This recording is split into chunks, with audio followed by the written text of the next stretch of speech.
এতরনিয়া নওজওয়ান জামাকেরা ইয়া মাই মুরব্বিয়ানা বাবারা শুনে রেখে দিয়ে কিতাবের মধ্যে পাওয়া যায় সমস্ত নবী আম্বিয়া সালামরা আশুরা রোজা রেখেছিলেন এমনকি রাসূল করিম সাল্লাল্লাহু আলাইহি ওয়াসাল্লাম তিনিও আশুরা রোজা রেখেছিলেন একটা করে রেখেছিলেন কিন্তু কিতাবের মধ্যে পাওয়া যায় এই ওয়াজ আপনাদের জানা আছে আল্লাহ নবী যখন মদিনায় গিয়েছিলেন মদিনায় যাওয়ার পরে আমার রাসূলুল্লাহ দেখতে পেলেন মদিনার ইহুদিরা তারা রোজা রাখছে আল্লাহ নবী জিজ্ঞাসা করলেন হে মদিনার ইহুদিরা তোমরা কেন রোজা রাখো রোজা রাখার কারণটা একটু বলো মদিনার ইহুদিরা সেই সময় বলেছিল ইয়া রাসূলুল্লাহ ইয়া হাবিবাল্লাহ গজর বিয়াদবি নেবেন না গজর আমরা রোজা রাখি এর পিছনে একটা কারণ আছে কেননা হযরতে মূসা কালিমুল্লাহ আমার আল্লাহ পাক তিনাকে দরিয়া পার করিয়ে নিয়েছিলেন যেদিনে মূসা নবী দরিয়া পার হয়ে গিয়েছিলেন ফেরাউনের বাহিনী ফেরাউনের টিম দরিয়ার পানিতে ডুবে মারা গিয়েছিল তাদের হাত থেকে ফেরাউনের কবল থেকে হাত থেকে মূসা নবীকে আমার আল্লাহ হেফাজত করেছিলেন রক্ষা করেছিলেন এইজন্য আমরা প্রতি বছরই আশুরার দিনে আমরা একটা করে রোজা রাখি মূসা নবীকে ভালোবেসে আর মহান স্রষ্টার কৃতজ্ঞতা যাপন করার জন্য আমরা একটা করে রোজা রেখে থাকি আল্লাহ নবী সেই সময় বলেছিলেন এই ইহুদিরা শুনে রেখে দাও তোমরা যদি মূসা নবীকে ভালোবেসে তোমরা যদি রোজা রাখতে পারো মূসা নবীর সঙ্গে সম্পর্ক আমার বেশি মূসা নবীর সঙ্গে সম্পর্ক আমাদের বেশি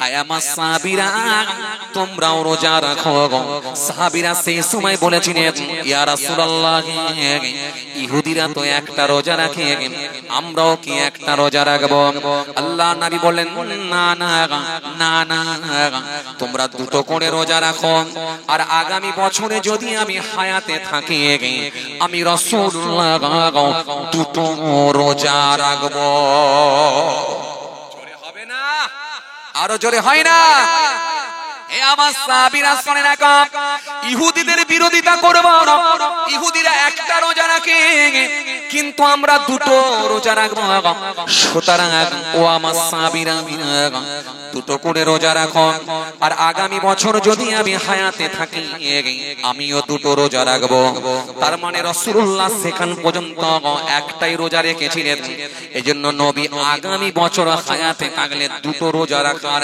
ইচ্ছা পোষণ করলেন মুহাদ্দিসিন কেরামগণের মতে ফাকিহগণের মতে পরের বছরে রাসূলুল্লাহর হায়াতে পাননি তার আগে তিনার ইন্তেকাল হয়ে গিয়েছিল ওফাত হয়ে গিয়েছিল ইন্তেকাল হয়ে গিয়েছিলেন তাই ফাকিহগণের মতে মুহাদ্দিসিন কেরামগণের মতে যেহেতু রাসূলুল্লাহ দুইটা রোজা রাখার ইচ্ছা পোষণ করেছেন তাই উম্মতে মুহাম্মাদীদেরকে দুটো করে রোজা রাখাই হলো উত্তম আরো জোরে বলেন আরো জোরে বলেন আর যদি কে জোর করে একটা রোজা রাখে একটা রোজা রাখলে হয়তো ইহুদিদের অনুকরণ হতে পারে কারণ রাসূলুল্লাহ জানিয়েছেন মান তাসাব্বা বিকওমিন ফাহুয়া মিনহুম যে যাকে অনুসরণ করবে তার সঙ্গে তার হাসর হবে সুতরাং ইহুদিদের যদি অনুসরণ করা হয়ে যায়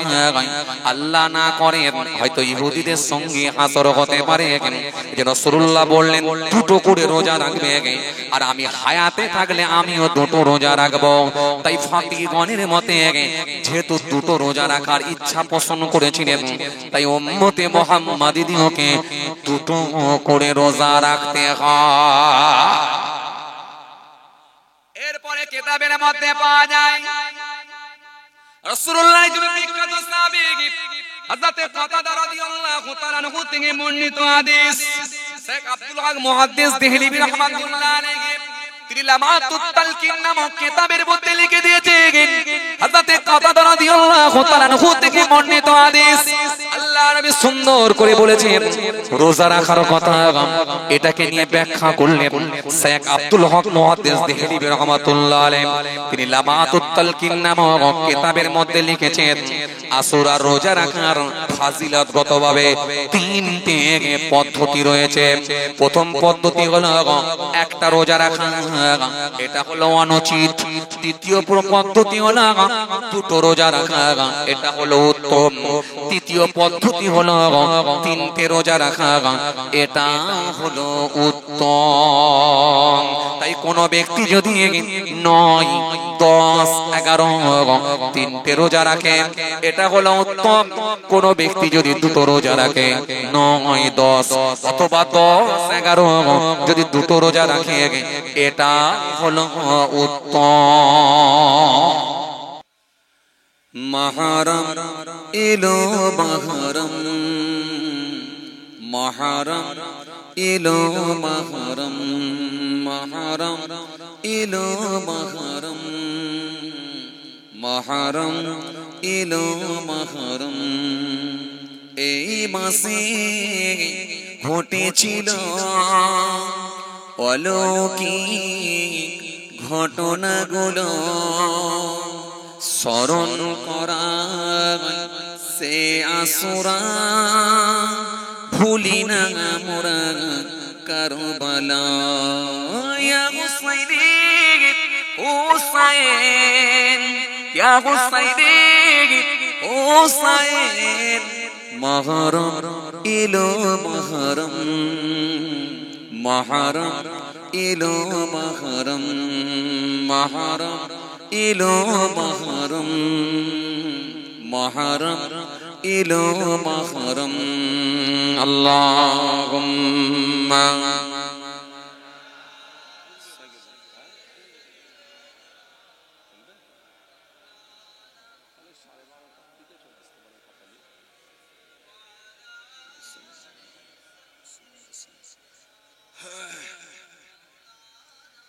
দরুদ শরীফ। আল্লাহুম্মা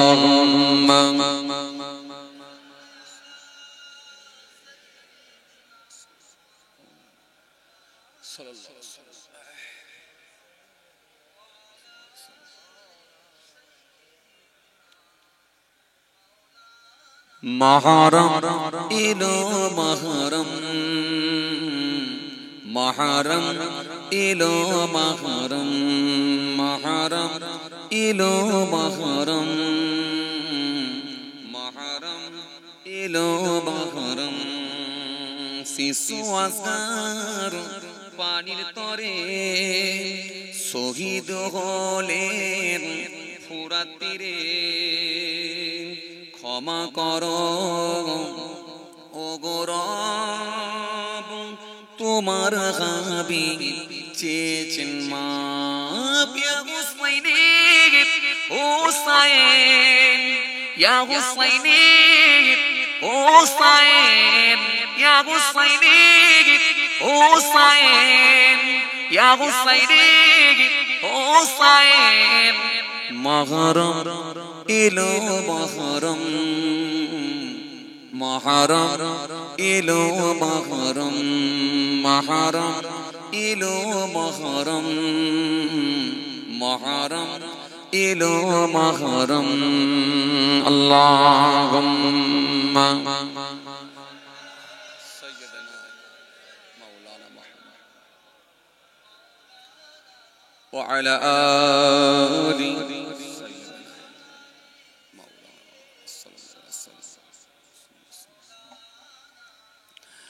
وقال الله تعالى في كلامه المجيد والفرقان الحميد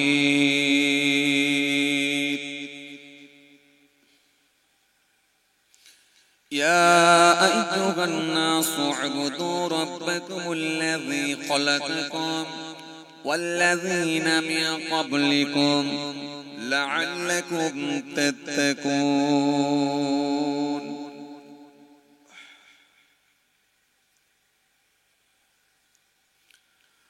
وقال النبي صلى الله عليه وسلم من ترك الكذب هو باطل بني له قصر في ربض الجنة ومن ترك المراء هو محق بني له في وسطها ومن حسن خلقه بني له في أعلاها إلى آخر الحديث أو كما قال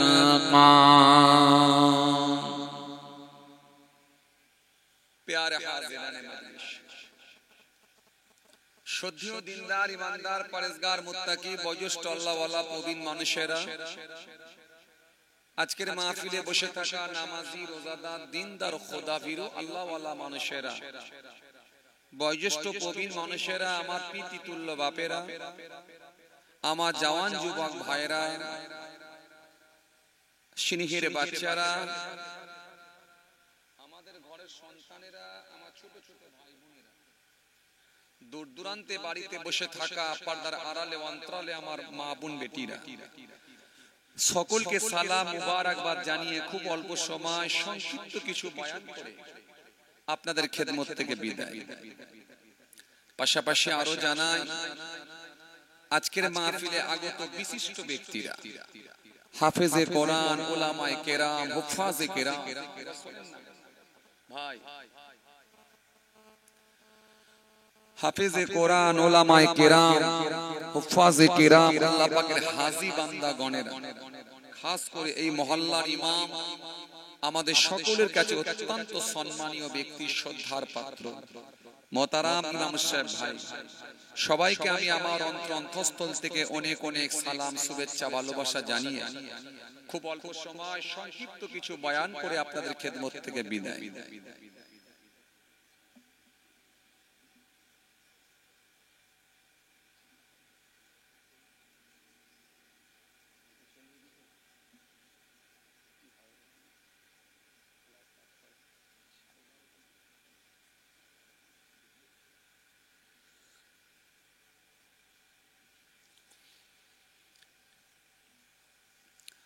আরো জানাই আজকের এই মাহফিলে আগত বিশেষ ব্যক্তি যারা আছেন নামাজি রোজাদার দিনদার ধার্মিক আল্লাহওয়ালা মুরব্বিরা আল্লাহওয়ালা ভাইরা সবাইকে অন্তঃস্থল থেকে সালাম মুবারকবাদ জানিয়ে খুব অল্প সময় দুই একটি কথা আলোচনা করি দোয়া হয় সেই সাথে সাথে আরো জানাই যারা আরিফ লোকে নাই আল্লাহর জামিন ছেড়ে বিদায় নিয়েছেন নশ্বর ধাম ত্যাগ করেছেন আমাদের থেকে যারা পৃথক হয়ে গেছেন এই খিলকাপুর গ্রামের কবরস্থানে ৩.৫ হাত জায়গা অধিকার করে অপেক্ষায় রত ইন্তজার করছেন ওয়েট করছেন সে কিয়ামতের দিনের জন্য জানাই তাদেরকে আমি আমার অন্তঃস্থল থেকে সালাম এবং মুবারকবাদ আল্লাহ পাকের রহমত প্রত্যেক ইমানদারের উপর হোক আমরা জোরে বলি আল্লাহুম্মা আমিন মাশাআল্লাহ আলহামদুলিল্লাহ বেশ কিছুক্ষণ সময় ধরে আপনারা আলোচনা শ্রবণ করেছেন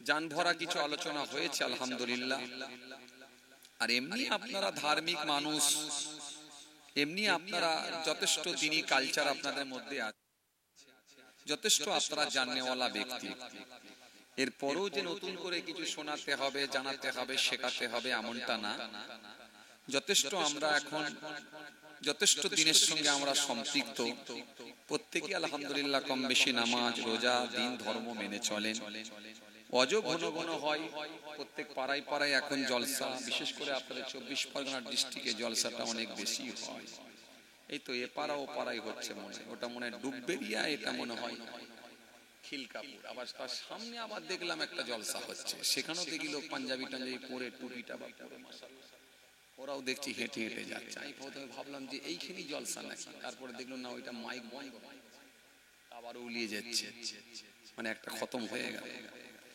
আবার আমি একটা করে এলাম সেটাও খতম করে দিলাম আবার ওইটাও মনে হয় আর আওয়াজ পাচ্ছি মানে খতমের দিকে মনে হয় নাকি শেষ হয়ে গেল কি জানি এবার আপনাদের তো শেষ বুঝতে পারছেন কত জলসা আবার এরপরে যদি মনে হয় যে আরো কিছু শুনতে হবে, তার মানে মাশাআল্লাহ একটা ক্যামেরাম্যান, একটা দুটো, ও একটা, তার মানে মাশাআল্লাহ অনেক ক্যামেরাম্যান আছে। এখন প্রত্যেকের পকেটে পকেটে আমার মোবাইল ফোন অ্যান্ড্রয়েড সেট পৌঁছে গেছে। খালি 299 টাকা রিচার্জ করলে সব হুজুর আপনার পকেটে। যে হুজুরকে এলাকায় নিয়ে আসতে গেলে 40,000, 30,000, 25,000 টাকা চায় রেট, আবার ওপার বাংলা থেকে নিয়ে এলে আরো বেশি টাকা দিতে হয়। এখন সেই সব হুজুরকে আপনি 299 টাকায় পকেটে করে নিয়ে করছেন, যখন খুশি বার করছেন, আবার যখন খুশি বন্ধ করে দিচ্ছেন, যখন খুশি বন্ধ করে দিচ্ছেন। তারপরে সব হুজুর আপনার এখন হাতে। তো এরপরে যদি বলেন যে আমি ওয়াজ শোনা কম হয়ে যাচ্ছে, আর এরপরে যদি বলা হয় যে এটা আমি জানি না, ওটা আমি শুনি না, ওটা আমি বুঝি না, এগুলো নিশ্চিতভাবে একটা অন্যায় ছাড়া অন্য কিছু না। এগুলো শুধুমাত্র একটা জাস্ট উপমা, উদাহরণ, এছাড়া অন্য কিছু না। তো সুতরাং বর্তমানে সবই আমাদের জানা দরকার, শুধু মানা। যে ব্যক্তিটা মেনে নিতে পেরেছে, নিশ্চিতভাবে সে মানুষটাই গেনার হয়েছেন, সাকসেসফুল হয়েছেন। প্রথমত আমাদের মনে রাখতে হবে, আমরা হলাম ইসলাম ধর্মের মানুষ, আমাদের একটা ধর্ম আছে।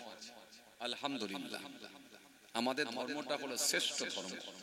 এটা আমি বলিনি, কোরআন বলছে, আল্লাহ বলছেন। কোরআন শরীফের মধ্যে আল্লাহ রাব্বুল আলামিন বললেন, ইন্নাদ দীনা ইনদাল্লাহি ইসলাম, আমি আল্লাহর কাছে শ্রেষ্ঠ ধর্ম, মনোনীত ধর্ম, সেটা হলো ইসলাম ধর্ম।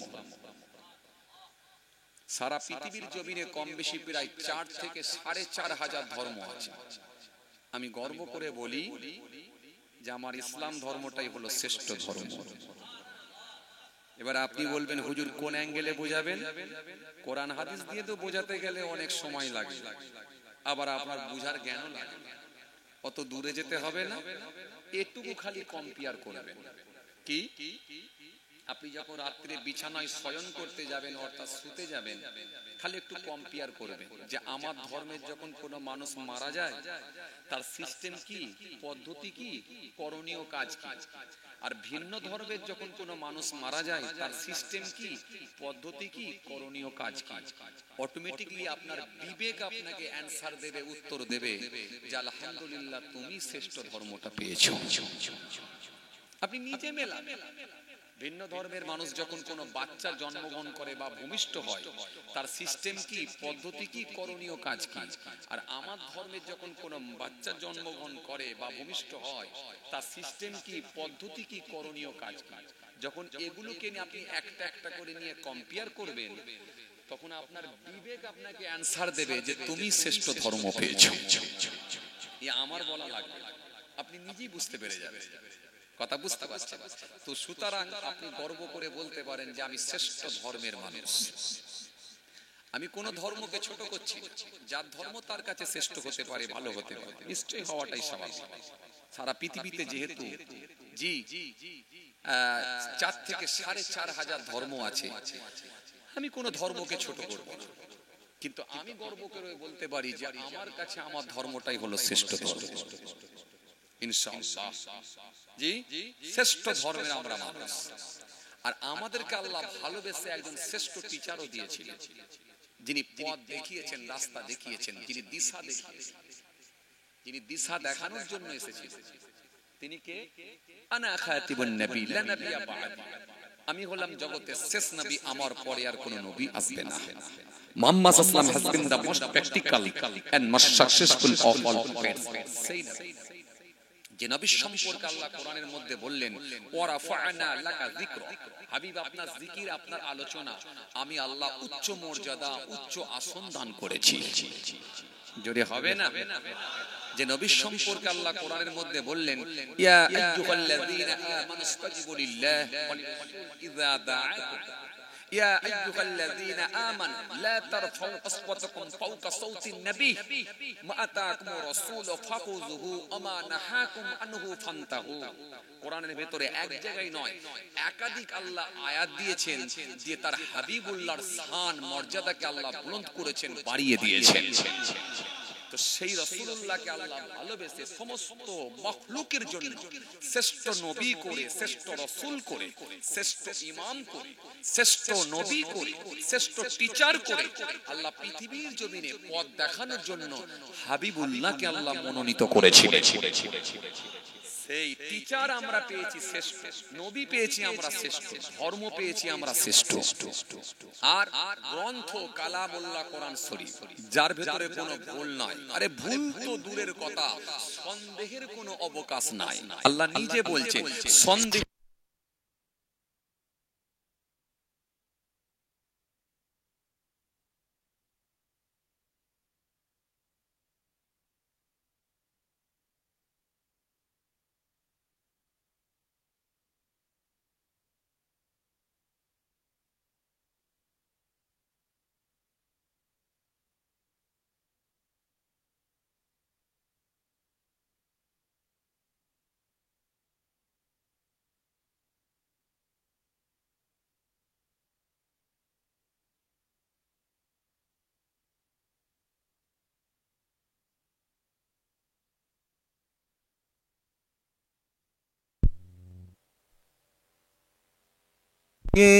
দে দাও। মোহাব্বতে দরুদ শরীফ আল্লাহুম্মা সাল্লি আলা মাওলানা মুহাম্মদ ওয়া আলা আলি সাইয়্যিদিনা মাওলানা মুহাম্মদ সাল্লাল্লাহু আলাইহি ওয়াসাল্লাম। আল্লাহ পাক রব্বুল আলামিন ভালোবেসে তেনার বান্দাদের জন্য শ্রেষ্ঠ গ্রন্থ কালামুল্লাহ কোরআন শরীফকে আল্লাহ ভালোবেসে তার হাবিবুল্লাহর উপরে প্রেরণ করে আমাদের জন্যই আল্লাহ পাঠিয়েছিলেন। এই কোরআনকে নিয়ে যারা গবেষণা করেছে, অ্যানালাইসিস করেছে, এই কোরআনকে নিয়ে যারা একটু কোরআনকে নিয়ে যারা পড়াশোনা করেছে, স্টাডি করেছে, সে সমস্ত হায়ার এডুকেটেড ব্যক্তিগুলো ইসলামের ছত্র ছায়ায় এসে কালেমা পড়ে ঈমান কবুল করে নিয়েছে। আজ বর্তমানে কিছু মানুষ আছে তারা ইসলামকে কুলসিত করার চেষ্টা করে, ইসলাম ধর্মকে ছোট করার চেষ্টা করে, সারা পৃথিবী জুড়ে, সারা দেশ জুড়ে, সারা বাংলা জুড়ে। এখন কিছু বর্তমানে ব্যক্তি বেরিয়েছে, একটা দলের ব্যানারে এসে, একটা দলের ছাতায় এসে, একটা রাজনীতির সঙ্গে যুক্ত হয়ে আগে পিছে তারা ফোর্স নিয়ে, সিকিউরিটি গার্ড নিয়ে, পুলিশ ফোর্স নিয়ে, জি এই ট্যাক্সের টাকায় তারা ব্যবহার করে ফোর্স নিয়ে, সিকিউরিটি নিয়ে তারা বেপরোয়া কথা বলে। তারা ইসলাম ধর্মকে কলুষিত করার চেষ্টা করে, ছোট করার চেষ্টা করে। মনে রাখবেন, ইসলাম ধর্মকে ছোট করা যায় না, ইসলাম ধর্মকে কলুষিত করতে পারবেন না। আমি এরপরও বলবো, বিচ্ছিন্ন কিছু ঘটনা ঘটতে পারে সারা বাংলা জুড়ে, সারা দেশ জুড়ে, সারা পৃথিবী জুড়ে, কিন্তু আপনাকে হিসাব করে দেখতে হবে ঘটনা যে ঘটছে শুধু কি মুসলমানরাই ঘটায়? হ্যাঁ, সমস্ত কমিউনিটির মানুষই ঘটায়। বাংলা জুড়ে দেখি, আমি যদি ভারতবর্ষ জুড়ে দেখি আপনি অবাক হয়ে যাবেন। সারা ভারতবর্ষ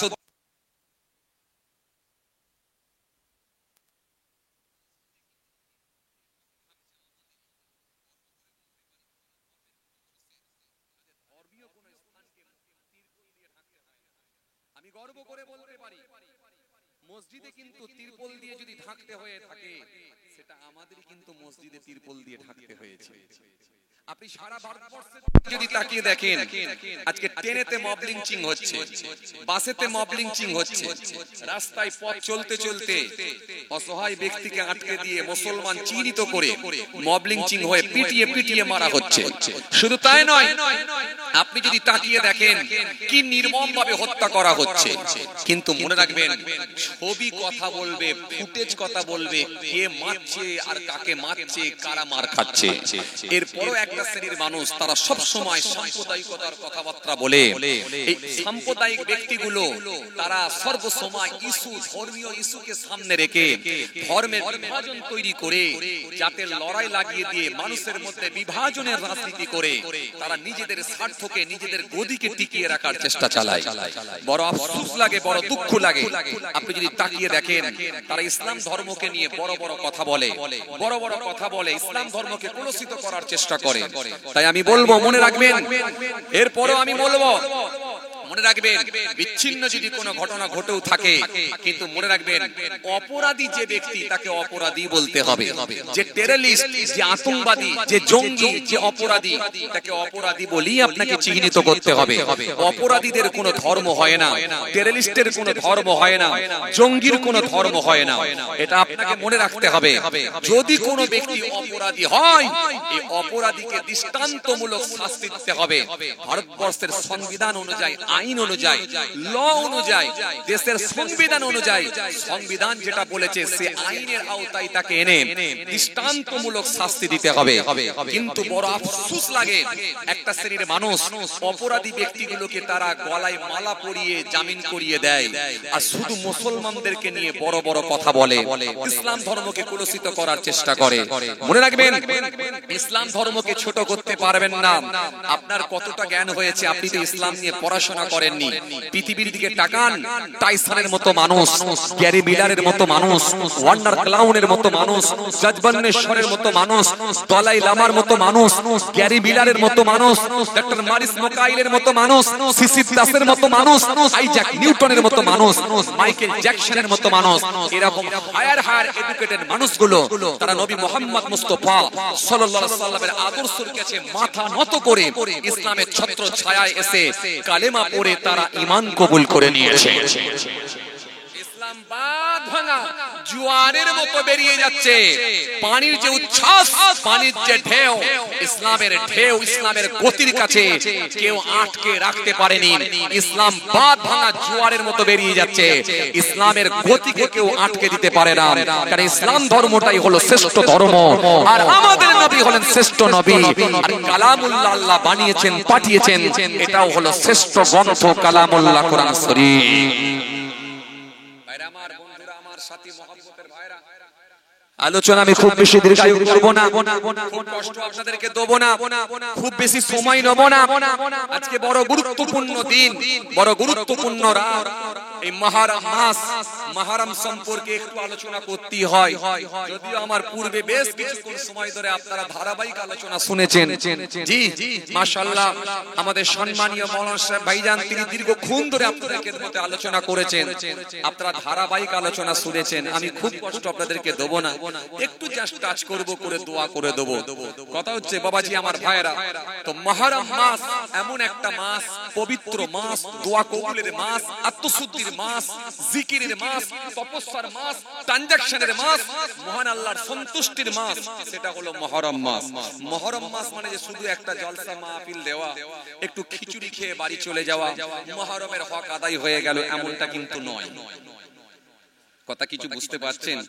জি, একটু ইভাবটা বাড়ান, প্রেসার আসছে। তো কথা কিছু বুঝতে পারছেন?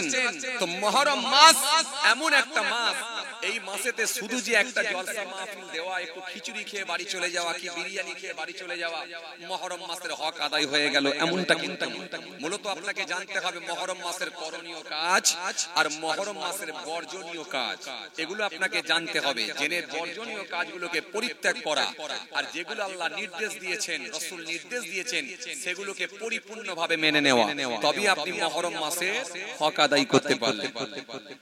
ভাইরা আমার, বন্ধুরা আমার, সাথী মহব্বতের ভাইরা, খুব বেশি আপনাদের কাছ থেকে সময় নেব না, আপনাদের কাছ থেকে সময় নেব না। আলহামদুলিল্লাহ আপনারা কাজের মানুষ, অনেক মানুষ দিনের বেলা রোজা ছিলেন, আবার বিভিন্ন রকম কর্মের সঙ্গে সম্পৃক্ত, সুতরাং আপনাদের কাছ থেকে খুব বেশি আমি সময় নেব না, অল্প সময় দুই একটি কথা বলে দোয়া করে দেব।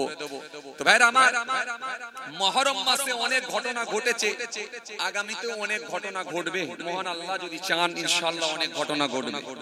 বিশেষ করে আশুরার দিনের যে ঘটনা, অনেক ঘটনা ঘটেছে, আগামীতেও আল্লাহ চাইলে অনেক ঘটনা ঘটবে। তবে আপনাকে মনে রাখতে হবে, এত যে অনেক ঘটনা, এই সব ঘটনাই যে আশুরার দিনে ঘটেছিল, এটাকে নিয়ে কিন্তু ইখতিলাফ রয়েছে, মতবিরোধ রয়েছে। যেমন আপনাদের জানা আছে, অনেক ঘটনাই আমরা শুনে থাকি, কিতাবে এসেছে। তবে হ্যাঁ, সব ঘটনাই কিন্তু ঘটেছে, কিন্তু যে ঘটেছিল এমনটা কিন্তু বলতে পারবেন না। এটাকে নিয়ে ইখতিলাফ মতবিরোধ রয়েছে। কেউ বলেছেন আশুরার দিনে, কেউ বলেছেন মুহররম মাসে, আবার কেউ বলেছেন না অন্য মাসে। যাই হোক, এটা নিয়ে মতবিরোধ। যেমন আমরা অনেক ঘটনায় শুনে থাকি, ইব্রাহিম খলিলুল্লাহ তিনাকে যখন নমরুদ সেই অগ্নির আগুনের উপরে যখন নিক্ষেপ করেছিল ইব্রাহিম খলিলুল্লাহ, সেই সময় যেদিনে তিনি আগুনে তিনাকে নিক্ষেপ করা হয়েছিল, ওই আগুন থেকে আমার আল্লাহ শিফা দিয়েছিলেন, হেফাজত করেছিলেন। মুহররমের 10 তারিখ ছিল। আপনাদের জানা আছে সমস্ত প্রাণীর আমার আল্লাহ আত্মা রূহকে বানিয়েছিলেন, মুহররমের 10 তারিখ ছিল। শুধু তাই নয়, আপনাদের জানা আছে বাবাজি আমার ভাইরা, আপনাদের জানা আছে লৌহে মাহফুজ আল্লাহ বানিয়েছেন, মুহররমের 10 তারিখ ছিল। এই মুহররমের 10 তারিখ পৃথিবীর সর্বপ্রথম বৃষ্টি বর্ষণ হয়েছিল, মুহররমের 10 তারিখ ছিল। শুধু তাই নয়, আপনাদের জানা আছে হযরতে আদম আলাইহিসসালামকে আল্লাহ জান্নাতে প্রবেশ করিয়েছিলেন, জান্নাত থেকে বাহির করেছিলেন, মুহররমের 10 তারিখ ছিল। তওবাকে আল্লাহ কবুল করেছিলেন, মুহররমের 10 তারিখ ছিল। মুসা কালিমুল্লাহ দরিয়ার উপর দিয়ে পার হয়েছিলেন, ফেরাউনের টিম দরিয়ায় ডুবে গিয়ে তারা পৃথিবী থেকে আমার আল্লাহ তাদেরকে বিদায় করেছিলেন, মুহররমের 10 তারিখ ছিল। হযরতে নূহ আলাইহিসসালামকে আমার আল্লাহ পাক কিস্তি বানাবার নির্দেশ দিয়েছিলেন, কিস্তির উপরে তিনি যখন উঠেছিলেন ঈমানদার মানুষগুলোকে নিয়ে, যেদিনে যদু পাহাড়ে গিয়ে যখন এই নৌকাটা গিয়ে লেগে গিয়েছিল বা দাঁড়িয়ে গিয়েছিল, মুহররমের 10 তারিখ ছিল। শুধু তাই নয়, আপনাদের জানা আছে হযরত আইয়ুব আসলাম, ইয়াকুব আসলাম, আপনাদের জানা আছে 18 বছর অসুস্থ অবস্থায় থাকার পরেও যেদিনে আমার আল্লাহ শিফা দান করেছিলেন, মুহররমের 10 তারিখ ছিল। শুধু তাই নয়, আপনাদের জানা আছে পুত্র হযরত ইসমাঈল আলাইহিস সালামের সঙ্গে ইয়াকুব আসলামের যখন সাক্ষাৎ আল্লাহ করিয়েছিলেন, মুহররমের 10 তারিখ ছিল। তো এই রকম একাধিক ঘটনা মুহররমের 10 তারিখ। আবার অনেকে বলেছেন না মুহররম মাস, এটাকে নিয়ে মতবিরোধ ইখতিলাফ রয়েছে। যদিও সহিহ হাদিস থেকে প্রমাণিত কয়েকটা ঘটনা পাওয়া গেছে, একেবারে সহিহ হাদিস থেকে প্রমাণিত। তার মধ্যে একটা কি, মুসা কালিমুল্লাহ যখন দরিয়া পার হয়েছিলেন, ফেরাউনের টিম বা ফেরাউন বাহিনী ওই দরিয়াতে ডুবে গিয়ে তারা সব মারা গিয়েছিল, পৃথিবী থেকে আমার আল্লাহ তাদেরকে মিটিয়ে দিয়েছিলেন। এটা কিন্তু সহিহ হাদিস থেকে প্রমাণিত, মুহররমের 10 তারিখই ছিল। শুধু তাই নয়, আপনাদের জানা আছে হযরতে নূহ আলাইহিসসালাম যখন 950 বছর ধরে দ্বীনের দাওয়াত দিয়েছিলেন, মাত্র 80টি মানুষ হেদায়েত হয়েছিল, বাকি মানুষ আর হেদায়েত হয়নি। নূহ আলাইহিসসালাম তখন বদদুয়া করেছিলেন, আল্লাহ বলেছিলেন, হ্যাঁ তোমার বদদুয়া কবুল করলাম, আমি বন্যা দিয়ে তাদেরকে দুনিয়া থেকে সব মিটিয়ে দেব। চুলোর ভেতর থেকে পানি উঠেছিল, আপনাদের জানা আছে পাহাড়ের উপরে 40 গজ পানি উঠেছিল। নূহ আলাইহিসসালাম কিস্তি বানিয়েছিলেন, নৌকার উপরে চেপে ঈমানদার মানুষগুলোকে চাপিয়ে নিয়েছিলেন। আমার আল্লাহ পাক যেদিনে নূহ আলাইহিসসালাম এবং ঈমানদার মানুষগুলোকে হেফাজত করেছিলেন, ওই নৌকাটা গিয়ে যখন পাহাড়ে লেগেছিল, সেই দিনটা কিন্তু মুহররমের 10 তারিখই ছিল, একেবারে সহিহ হাদিস থেকে প্রমাণিত। এইরকম কতগুলো ঘটনা সহিহ হাদিস থেকে প্রমাণিত। বাকি কিছু ঘটনা সেগুলো ইখতিলাফ রয়েছে, মতবিরোধ রয়েছে। কেউ বলেছেন মুহররম মাসে হয়েছে, কেউ বলেছেন না অন্য মাসে হয়েছে, এটা নিয়ে ইখতিলাফ। আবার অনেকে বলেছেন না মুহররম মাসের 10 তারিখেই হয়েছিল। যদিও এটাকে মতবিরোধ থাকলেও কিন্তু মূল কথা এটা ঘটেছিল ঠিকই, কিন্তু 10 তারিখে হয়েছিল কি মুহররম মাসে হয়েছিল সেটা আল্লাহু আলাম, আল্লাহই ভালো জানেন। তবে এটা আপনাকে বুঝতে হবে, যেগুলো হাদিস থেকে প্রমাণিত সেগুলো আমরা যতটুকু জানতে পেরেছি, সেগুলো একেবারে মুহররমের 10 তারিখই হয়েছিল। তার ভেতরে একটা ঘটনা ঘটেছিল যেটা খুব মর্মান্তিক ঘটনা, উম্মতে মুহাম্মাদের কাছে খুব বেদনাদায়ক ঘটনা, উম্মতে মুহাম্মাদের কাছে বড় কষ্টদায়ক ঘটনা, বড় দুঃখজনক ঘটনা। সেটা কি, কারবালার প্রান্তে রাসূলুল্লাহর কলিজার টুকরা ছোট নাতি হযরত ইমাম হোসেন রাদিয়াল্লাহু তাআলা আনহু একেবারে পরিবারের সমস্ত সদস্যদেরকে নিয়ে, পরিবার বর্গকে নিয়ে এই কারবালা প্রান্তে যে হত্যা করা হয়েছিল বা শহীদি মওত তিনি বরণ করেছিলেন, পরিবারকে যেভাবে নির্মমভাবে শেষ করা হয়েছিল, এটা উম্মতে মুহাম্মাদের কাছে বড় দুঃখজনক ঘটনা, বড় বেদনাদায়ক ঘটনা, বড় কষ্টদায়ক ঘটনা। এটা কিন্তু মুহররমের 10 তারিখই হয়েছিল। তবে বাবাজি আমার ভাইরা, ভালো করে শুনে রাখতে হবে, তবে কারবালার জন্যই যে মুহররমের 10 তারিখ বা আশুরার গুরুত্ব বাড়ানো হয়েছে এমনটা নয়। আশুরার গুরুত্ব কিন্তু অনেক আগে থেকেই বাড়ানো হয়েছে, কারণ এই দিনে অনেক অলৌকিক ঘটনা ঘটে ঘটেছে, আল্লাহ চাইলে আগামীতে অনেক ঘটনা ঘটতে পারে ইনশাআল্লাহ। এমনকি কিয়ামত যে হবে, কিয়ামত যে সংগঠিত হবে সেটাও কিন্তু মুহররমের 10 তারিখই হবে, শুক্রবারই হবে। তো আল্লাহ চাইলে আগামীতে অনেক ঘটনা ঘটবে। এজন্য আশুরার গুরুত্ব বা মুহররমের 10 তারিখের গুরুত্ব অনেক আগে থেকেই বাড়ানো হয়েছে। কথা কিছু বুঝে আসছে? তো এইবারে মূলত আমাদের জানতে হবে যে এই মুহররম মাস যখন আসবে, শুধু আমরা যে একটু ঘটনা শুনে নেব আর খিচুড়ি বা বিরিয়ানি খেয়ে বাড়ি চলে যাব, তাহলে মুহররম মাসের কাজ হয়ে গেল, এমনটা কিন্তু নয়। মুহররম মাসে মূলত কিছু করণীয় কাজ আছে, কিছু বর্জনীয় কাজ আছে। এই করণীয় কাজগুলো কি কি সেগুলো জানতে হবে, মেনে নেওয়া, আর বর্জনীয় কাজগুলোকে পরিত্যাগ করা। তাহলে নিশ্চিতভাবে আমরা মুহররম মাসের কাজ করতে পারলাম। কথা কিছু বুঝে আসছে? হে তরুণিয়া নওজওয়ান জওয়াকেরা, ইয়া মাই মুরব্বিরা, বাবা রাসূলের কিতাবের মধ্যে পাওয়া যায় হযরত ওসমান রাদিয়াল্লাহু তাআলা আনহু থেকে বর্ণিত একটা হাদিস এসেছে। আল্লাহ নবী সুন্দর করে জানিয়ে দিয়েছেন, যে ব্যক্তি মুহররম মাসের সম্মান করল, মুহররম মাসের তাজিম করল, মুহররম মাসের ইজ্জত দিল, মুহররম মাসের গুরুত্ব দিল, আমার আল্লাহ এত রাজি হয়ে যায়, এত খুশি হয়ে যায়, ওই ব্যক্তিটাকে যখন আমার আল্লাহ জান্নাত দেবেন, জান্নাতে ওই ব্যক্তি তার মর্যাদা সম্মানকে আল্লাহ বৃদ্ধি করে দেবে। জোরে হবে না একটু? আরো মন খুলে হয় না? যে ব্যক্তিটা মুহররম মাসের সম্মান দেবে, মুহররম মাসের ইজ্জত দেবে, মুহররম মাসের তাজিম করবে, আমার আল্লাহ তো খুশি হয়ে যায়। আমার নবী সুন্দর করে জানিয়েছেন, ওই ব্যক্তিটাকে যখন আমার আল্লাহ জান্নাত দেবেন, জান্নাতে তাহার মর্যাদা, তাহার সম্মানকে আল্লাহ বৃদ্ধি করে দেবে। এজন্য মুহররম মাসের যখন 1 তারিখ এসে যাবে, মুহররম মাসের 1 তারিখ এসে গেলে ওই দিনটা থেকে আমাদেরকে সম্মান দিতে হবে, ওই দিন থেকে মুহররম মাসের তাজিম করতে হবে। মুহররম মাসে যে তাজিম করবেন, সম্মান দেবেন, ইজ্জত দেবেন, কেমন ভাবে দেবেন, দেওয়ার পদ্ধতিটা কি? আচ্ছা এবার একটু আপনাদেরকে জিজ্ঞাসা করছি, আচ্ছা বলেন তো দেখি, আমরা যখন কোন সম্মানীয় ব্যক্তিকে সম্মান দিই কেমন করে দিই? ধরুন আপনি মাদ্রাসার স্টুডেন্ট, আপনি মনে করুন একজন স্টুডেন্ট, তো মাদ্রাসায় যখন আপনি ক্লাসের মধ্যে আছেন, তো মাদ্রাসার হুজুর যখন প্রবেশ করছে, তো ওই হুজুরকে দেখলে আপনি কিভাবে সম্মান দেন? একটু বলেন না রে বাবা। দাঁড়িয়ে সম্মান দিই, ঠিক কথা। আমরা সবাই চেয়ার টেবিল থেকে উঠে পড়ি, উঠে আসসালামু আলাইকুম কি বলি না? আমরা সবাই মিলে দলবদ্ধভাবে আসসালামু আলাইকুম, হুজুর বলেন ওয়া আলাইকুম আসসালাম।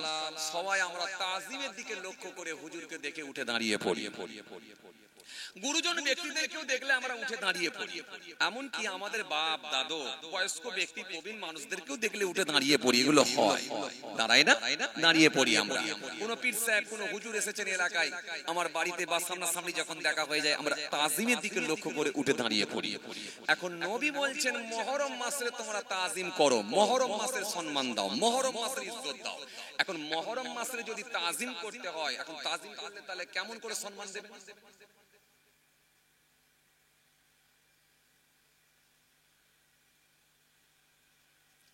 এতগুলো মানুষ অন্তত একটা দুটো করে কথা বলেন, একবারে সবাই চুপ হয়ে গেলেন। আমি তো বললাম আমরা গুরুজন ব্যক্তিকে দেখলে কেমন করে তাজিম দিই বলে দিয়েছি। এখন মুহররম মাসে যদি তাজিম করতে হয়, সম্মান দিতে হয়, কেমন করে দেবেন? কারেক্ট, খুব ভালো বলেছেন, কারা দাঁড়াতে হবে।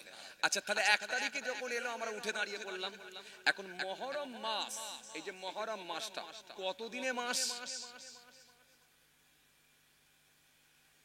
একটু বলেন না রে বাবা, কথা একটু কথা বলেন, কতদিনে?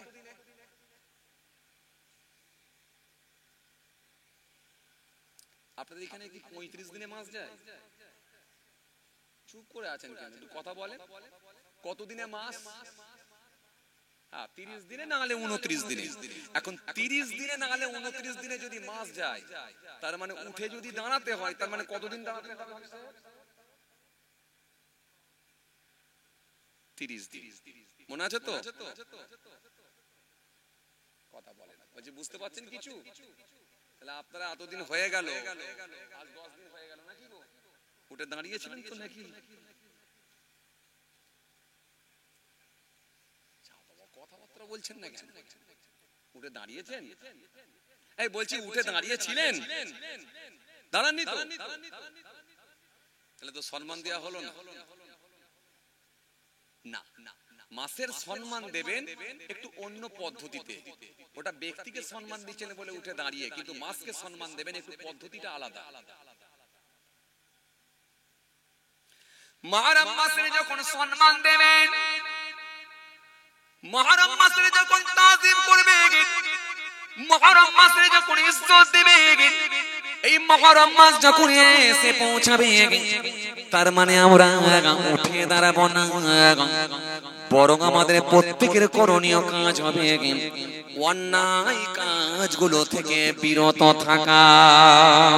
যদি এই মাসে আমরা অন্যায় কাজগুলো থেকে বিরত থাকতে পারি, এই মাসে যদি আমরা পাপ কর্মগুলো থেকে বাঁচতে পারি, তাহলে মুহররম মাসের সম্মান প্রদর্শন করা হলো। তার মানে মুহররম মাস যখন আসবে আমরা আর মিথ্যা বলবো না, মুহররম মাস যখন এসে পৌঁছে যাবে আমরা আর সুদ খাবো না, মুহররম মাস যখন এসে পৌঁছাবে আমরা আর গীবত করব না, মুহররম মাস যখন এসে পৌঁছাবে আমানতের খেয়ানত করব না, মুহররম মাস যখন এসে পৌঁছাবে নিজের বিবিকে আর মহিলা সমিতির হেড বানিয়ে দেব না, মুহররম মাস যখন এসে পৌঁছে যাবে আমাদের বাড়িতে আর বন্ধন ঢোকাবো না, মুহররম মাস যখন এসে পৌঁছাবে আমরা গালাগালি দেব না, মুহররম মাস চলে গেলে আবার শুরু করব।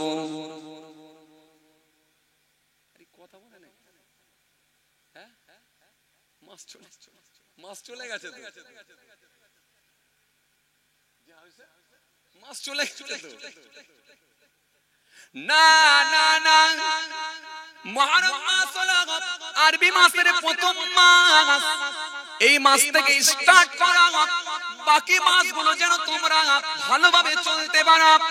কেন এই মাস হলো সংশোধনের মাস, এই মাস হলো সংযত ভাবে চলার মাস। এই মাসে যদি আপনি প্র্যাকটিসে পরিণত করতে পারেন, বাকি মাসগুলো আপনার চলা বড় সহজ হয়ে যাবে। এজন্য আমার আল্লাহ পাক কোরআনে কারীমের মধ্যে 4টি মাসকে আমার আল্লাহ সম্মানিত মাস হিসাবে উল্লেখিত করেছেন। জিলকদ মাস, জিলহজ মাস, রজব মাস, আর একটা মাস সেটা হলো মুহররম মাস। এজন্য মুহররম মাস হলো আরবি মাসের প্রথম মাস। এই হারাম মাস তার মানে পবিত্র মাস। হারাম কথার অবৈধানিক অর্থ হলো পবিত্র। এজন্য পাক পবিত্র মাস, পাক মাস। এই মাস থেকে যদি আপনি নিজেকে সংযত রাখতে পারেন, এই মাস থেকে যদি আপনি অন্যায় কাজগুলো থেকে বিরত থাকতে পারেন, তাহলে মুহররম মাসের সম্মান দেওয়া হবে। আর মুহররম মাসের যদি সম্মান দিতে পারেন, আমার নবী জানিয়েছেন আমার আল্লাহ পাক ওই ব্যক্তিটাকে জান্নাতে দেবেন, তাহার মর্যাদা সম্মানকে আমার আল্লাহ বৃদ্ধি করে দেবে। মুহররম মাস যখন চলে আসবে প্রথম কাজ হলো মাসের সম্মান দিতে হবে। তার মানে অন্যায় কাজগুলো থেকে বিরত থাকতে হবে। পাড়ায় কেউ গালাগালি দিচ্ছে, তাকে মার্জিত ভাষায় গিয়ে বোঝাতে হবে। দুই আপনার কি বলে, দুই গ্রুপের লোক কি আপনাকে বোঝাতে হবে। গিয়ে বলুন ভাই মুহররম মাস কেন ঝগড়াঝাটি করছো ভাই, কি হয়েছে, প্রবলেম কি, অসুবিধা কি? সে বললো ভাই এই হয়েছে, আর একজন বললো ভাই এই হয়েছে। আপনি মাঝখানে ঢুকে ভাই যা হয়েছে হয়েছে, আচ্ছা ঠিক আছে তুমি ওটা একে দিয়ে দাও, দিয়ে একটু তুমি আচ্ছা ঠিক আছে লাও, ওটার বদি মারে এটা নিয়ে লাও, একটু মিউচুয়াল করে দিয়ে বা সঠিক যদি একটা সমাধান দিতে পারেন বা সলিউশন দিতে পারেন, আল্লাহ আপনাকে অনেক সওয়াবের হকদার করবেন। এই মুহররম মাস তাকে বলে আপনি তাকে সংযত থাকতে বলুন এবং নিজে থাকুন, এটা তাহলে মুহররম মাসের সম্মান দেওয়া। এমনকি যুদ্ধ বিদ্রোহ যদি একেবারে সংগঠিত হবার একেবারে যদি নির্ধারণ হয়ে যায়, রাসূল বলেছেন যুদ্ধ বিদ্রোহ থেকেও তোমরা বেঁচে থাকো। মুহররম মাসে করো না, অন্য মাসে যা হয় হবে। কথা কিছু বুঝতে পারছেন? তাহলে মুহররম মাসের এই কাজগুলো আছে, সমস্ত রকমের পাপ কর্ম থেকে বেঁচে থাকা নাম্বার 1। দ্বিতীয় নাম্বার, 2 নাম্বার হলো মুহররম মাস যখন বেঁচে পৌঁছাবে, মুহররমের 1 তারিখ থেকে নিয়ে টানা 10 তারিখ পর্যন্ত রোজা রাখা। যদি 1 তারিখ থেকে নিয়ে 10 তারিখ পর্যন্ত টানা যদি রোজা রাখতে পারেন, আমার মালিক এত রাজি হয়ে যাবে, খুশি হয়ে যাবে। 10টা রোজা রাখার বিনিময়েতে আমার আল্লাহ রাজি হলে 10,000 বছর দিনে রোজা রাখা, রাত জাগরণ করা, এরকম বিপুল পরিমাণ সওয়াবের আল্লাহ হকদার করে দেবে। এজন্য আমাদের কাজ হলো 1 তারিখ থেকে নিয়ে 10 তারিখ পর্যন্ত রোজা রাখা। আপনারা তো আলহামদুলিল্লাহ রোজা রাখেন, কি কটা করে রোজা রাখেন? কটা রোজা রেখেছিলেন? আপনি 3টে, মাশাআল্লাহ। আপনারা কটা করে রাখেন সব?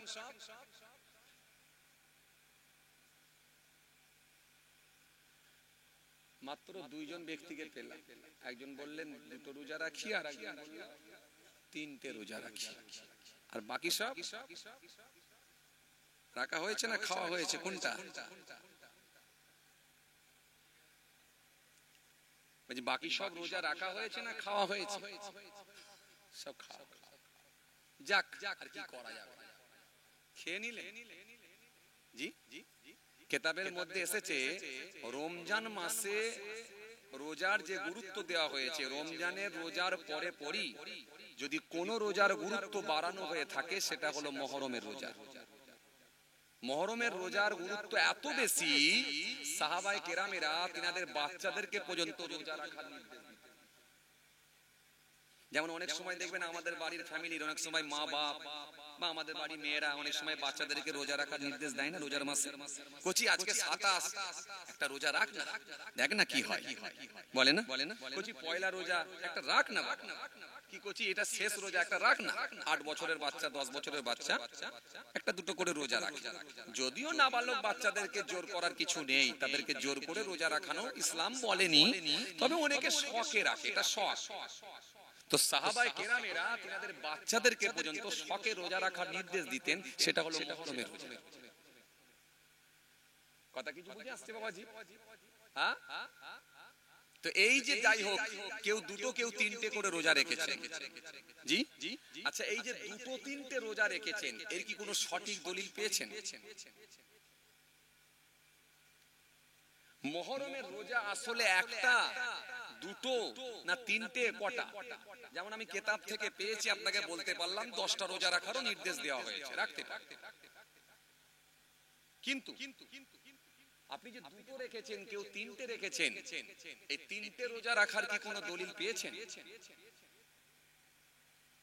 হাদিস পাকের মধ্যে এসেছে, রাসূল করিম সাল্লাল্লাহু আলাইহি ওয়াসাল্লাম তিনি স্পষ্ট জানিয়েছেন, হাদিস পাকের মধ্যে পাওয়া যায় আল্লাহ নবী সাল্লাল্লাহু আলাইহি ওয়াসাল্লাম বলছেন, তোমরা মুহররমে রোজা রাখো, আশুরায় রোজা রাখো।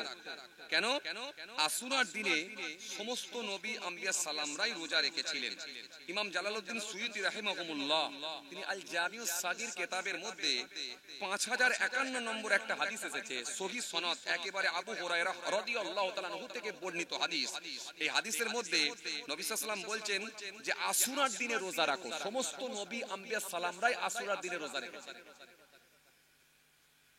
আচ্ছা, এবার একটা বলেন তো, আশুরার দিনে যদি রোজা রাখে থাকেন, তার মানে আশুরার রোজা যদি রাখেন, আশুরার দিন বলতে কটা দিন? একটা। তাহলে একটা দিন যদি আশুরার দিন হয়ে থাকে, তাহলে আশুরার রোজা রেখেছে মানে প্রমাণ হয় কটা রোজা? কথা বলেন, কটা রোজা? একটা রোজা। তাহলে সমস্ত নবী আম্বিয়া সালামরাই একটা করে রোজা রেখেছেন, এমনকি আখিরি নবী নবী মুহাম্মদ মুস্তাফা সাল্লাল্লাহু আলাইহি ওয়াসাল্লাম তিনিও একটা করে রোজা রেখেছেন। তাহলে আপনি পেলেন কোথা তিনটা, পেলেন কোথা দুটো?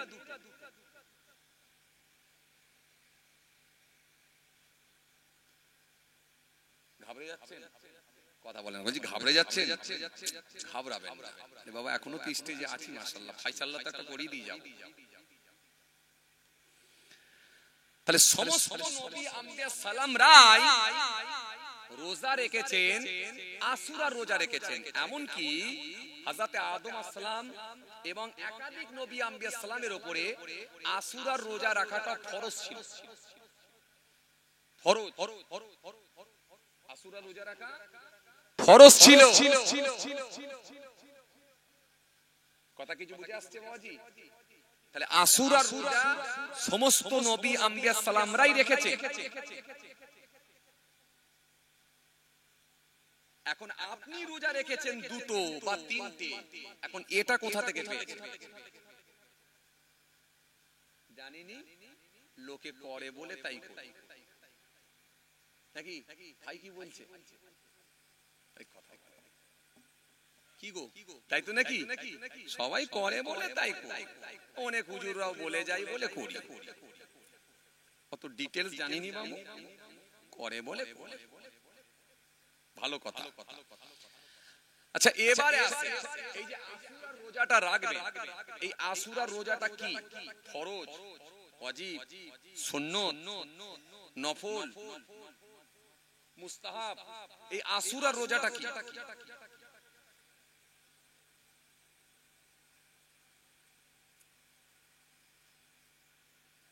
আচ্ছা ফরজ মানে কার হুকুম? আল্লাহর হুকুম।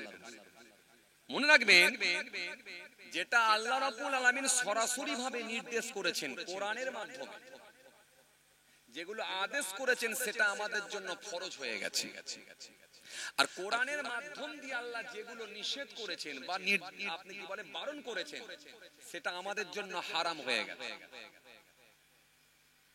কথা কিছু বুঝতে পারছেন? বুঝতে পারছেন?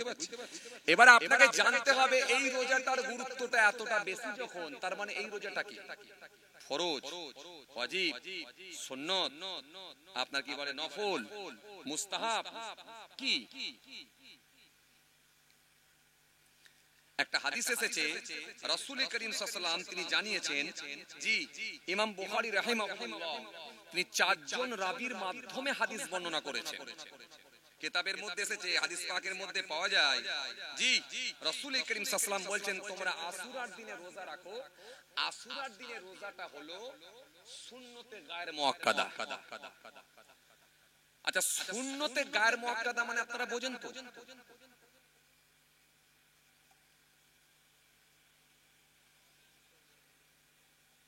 জি ওইটাই বলছি, এই সুন্নতে গায়র মুআক্কাদা মানে বোঝেন তো? আচ্ছা সুন্নতে মুআক্কাদা বোঝেন? মুশকিল হয়ে গেল। জি হ্যাঁ, কিন্তু বুঝাতে হবে তো।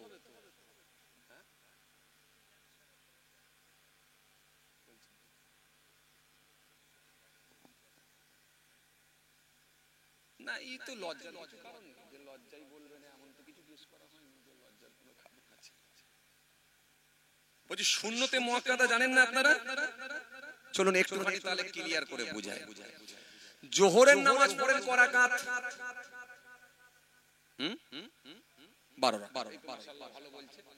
জোহরের নামাজ হলো 12 রাকাত, 4 রাকাত সুন্নাত, 4 রাকাত ফরজ, 2 রাকাত সুন্নাত, 2 রাকাত নফল। এই যে 4 রাকাত সুন্নতটা পড়লেন এটা হলো সুন্নতে মুআক্কাদা। কিন্তু আসরের নামাজ পড়েন ক রাকাত? বলছি আসরের নামাজ পড়েন ক রাকাত? 8 রাকাত। আমি কিন্তু আসরের নামাজ পড়েন ক রাকাত বলেছি, মানে আসরের নামাজ ক রাকাত এটা বলিনি। তাহলে নামাজ ক রাকাত যদি বলতাম তাহলে আপনি বলতেন 8 রাকাত। কিন্তু যেহেতু জিজ্ঞাসা করেছি পড়েন ক রাকাত, তার মানে আপনাকে বলতে হবে যেটা পড়েন সেটাই বলতে হবে। 8 রাকাতই পড়েন।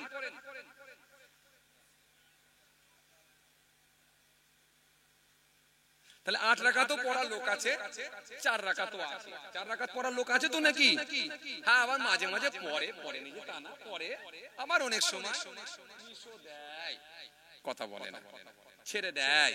এই যে ছেড়ে দেয় এটা একটা বিষয়। সেটা কি? এই ছেড়ে দেয় মানে এটা হলো সুন্নতে গায়ের মুআক্কাদা। তার মানে নবী পড়েওছেন, ছেড়েওছেন। তার মানে নবী ছেড়েছেন বলে আমরা ছাড়তে, কথা বলে ছাড়তে পারি। কেন ছাড়লে এটা গুনাহ হয় না, আর পড়লে নেকি হবে, আমার আল্লাহ তাকে বঞ্চিত করবে না। তোরে বলবেন না সুবহানাল্লাহ? তাহলে জোহরের নামাজ সুন্নতটা ছিল সুন্নতে মুআক্কাদা, যেহেতু নবী পড়েছেন তার মানে ছাড়ার কোনো প্রশ্নই আসছে না। মাগরিবের নামাজ 3 রাকাত ফরজ, 2 রাকাত সুন্নাত, 2 রাকাত নফল। এই 2 রাকাত সুন্নাতটা নবী পড়েছেন, তার মানে সুন্নতে মুআক্কাদা, ছেড়ে দেবার কোনো প্রশ্নই আসছে না। কিন্তু এশার নামাজ 4 রাকাত সুন্নাতটা অনেকে ছাড়ে না? 4 রাকাত সুন্নাত, 4 রাকাত ফরজ, 2 রাকাত সুন্নাত, 2 রাকাত নফল, 3 রাকাত বেতের, 2 রাকাত নফল। তাহলে এই যে 17 রাকাত নামাজের ভেতরে প্রথমে যে 4 রাকাত সুন্নাত, এই 4 রাকাত সুন্নাতটা অনেকে ছাড়ে, আবার অনেকে পড়ে, আবার অনেকে সময়ের অভাব, সময়ের কারণে হয়তো দেখা গেল ডাইরেক্ট গিয়ে একেবারে জামাতে দাঁড়িয়ে গেল, 4 রাকাত সুন্নাতটা অনেক সময় ছেড়ে দেয়। এই ছেড়ে দেয় কেন বলেন তো? এটা হলো সুন্নতে গায়ের মুআক্কাদা, ছেড়ে দিলে কোনো গুনাহ হবে না, আর পড়ে নিলে আল্লাহ নেকি দেবেন, তাকে বঞ্চিত করবে না। কিন্তু ফজরের নামাজ ওই যে 2 রাকাত সুন্নাত, 2 রাকাত ফরজ, এই 2 রাকাত সুন্নাতটা হলো সুন্নতে মুআক্কাদা, ছেড়ে দেবার কোনো রাস্তা নাই। কেন এটা সুন্নতে মুআক্কাদা পড়তে হবে, ছেড়ে দিলে গুনাহ হবে। কেন নবী করেছেন মানে সুন্নত আমাদের জন্য মুআক্কাদা হয়ে গেছে, এটা করতে হবে, ছেড়ে দিলে গুনাহ হবে। কিন্তু যেটা সুন্নতে গায়ের মুআক্কাদা মানে নবী ছেড়েওছেন আবার পড়েওছেন, সেটাকে যদি আমরা মাঝে মাঝে ছেড়েও দিই গুনাহ হবে না, কিন্তু পড়ে নিলে নেকি হবে ইনশাআল্লাহ। জোরে বলবেন না? তার মানে বুঝে এলো আপনাদের? এই বুঝে এলো? তাহলে এইবারে বলি, এইবারে আশুরার রোজাটা হাদিস থেকে প্রমাণ পাচ্ছি আমরা যে নবী বলছেন এটা হলো সুন্নতে গায়ের মুআক্কাদা। সুন্নতে গায়ের মুআক্কাদা মানে ছেড়ে দিতে পারি, কথা বলে না, ছাড়তে পারি তো, এতক্ষণ সেটা শুনলেন তো, ছেড়ে দিতে পারি, আবার কেউ রাখতেও পারি। এখন যে লোকগুলো রেখেছে তারা ভাবছে আমরা লসে রান করেছি। রাখা রোজা রাখার লোক এখানে আছে তো নাকি? আছে তো? ইফতার করেছেন তো নাকি? আরে কথা বলে না কেন? মুখ দেখে তো মনে হচ্ছে ইফতার করেছেন, সব তো ঝিমিয়ে গেছেন দেখছি। হ্যাঁ, তাহলে রোজা রেখেছেন যে লোকগুলো, সেরা ভাবছে তাহলে আমরা মনে লসে রান করেছি। কেন? যেহেতু ছেড়ে দিলে গোনা নেই, তার মানে ওরা সারা দিন ধরে চা টা খেয়ে, ভাত টাত খেয়ে, একেবারে চিকেন বিরিয়ানি টিনানি খেয়ে, একেবারে পান টান খেয়ে পুরো উড়িয়ে দিয়েছে, তার মানে ওরাই লাভবান। মনটা খারাপ হয়ে গেল রোজা রেখে, আবার একটা নয় দুটো রেখেছেন, কেউ বলছে আবার 3টে রেখেছি, মনটা খারাপ হয়ে গেল, কথা বলে না। বলছি মনটা খারাপ হয়ে গেল, রোজা রেখেছেন বলে মনটা খারাপ হয়ে গেল, যে ভাবলেন যে বেকার হয়ে গেল। একটা কথা, যখন আপনি কোনো পরিশ্রম করবেন, তার পারিশ্রমিকটা যখন জানতে পারবেন, তখন সেই কাজের বলবেন আপনার মনোযোগটা অনেক বেশি লেগে যাবে। থাকবে না? আপনাকে যদি বলা হয় এখান থেকে 3000 ইট যদি এখান থেকে তুলে নিয়ে গিয়ে আর সামনে ডুববেরি আর মোর মাথায় ওই সামনেতে গিয়ে ফেলে দেবে, ওখানে আমি একটা জায়গা কিনেছি, ওই জায়গাটায় গিয়ে ইটটা ফেলবে, 3000 ইট যদি তুলে ফেলতে পারো, তুমি ইঞ্জিন ভ্যানে করে নিয়ে যাবে, তোমাকে 5000 টাকার কন্ট্রাক্ট। আপনার কাজে মন বসবে কি বসবে না? কথা বলছেন না কেন? হাঁটুর উপরে লুঙ্গি তো তুলে রেখেছিল, প্রয়োজনে কেঁচা বেঁধে হলো 5000 ইট ফেলবে। আরে কথা বলছেন না কেন? কেন? ওখানে ক হাজার টাকা? 3000 ইট ফেললে ক হাজার টাকা? 5000 টাকা। আর যদি বলা হয় বাবু তুমি এই 3000 ইট ফেলে দাও, আমি যেটা দেবো তোমাকে খারাপ দেবো নি, একটা বিবেচনা করি দেবো, এখন এই লোকটা দুবার কি একবার ইটটা ফেলে দিয়ে এসে মাথাটা চুলকে ভাববে এত কষ্ট, ঘাম ঝরে মাথা থেকে পা পর্যন্ত গড়িয়ে যাচ্ছে, আবার বিবেচনা করে দেবে বলছে। তার মানে কি করবে কি জানি, দুবার ফেলে দিয়ে এসে বলছে বাবু আমি দুবার ফেলে দিয়েছি, আমাকে একটা হিসাব করে দিয়ে দাও, আমার দ্বারা হবে না, তুমি অন্য ভ্যান দেখো। কেন? আরে কথা বলছেন না কেন? কেন? ও মালকড়িটা জানতে পারেনি বলে। কেন? মালকড়ি যখন জেনে নেবে তখন ওর কাজের গতি স্পিডটা আলাদা হবে। হবে না? রাত 3টের সময় দেখেছেন, রাত 3টের সময় দেখেছেন রুটি বিস্কুটের গাড়ি নিয়ে বেরিয়ে পড়েছে, দোকানে দোকানে মাল পৌঁছে দেবে, লেরো বিস্কুট চানাচুর ইত্যাদি সব নিয়ে বেরিয়ে পড়েছে রাত 3টেই। কেন? কঠিন পরিশ্রম। রাত 3টেই ঘুম থেকে তাহলে কটায় উঠতে হয়েছে? রাত 3টে রেডি হয়ে বেরিয়ে গেছে, তাহলে ঘুম থেকে কটায় উঠেছে? কেন? ও জানে আমার ওখানে ইনকাম আছে, ভালো পয়সা ইনকাম আছে।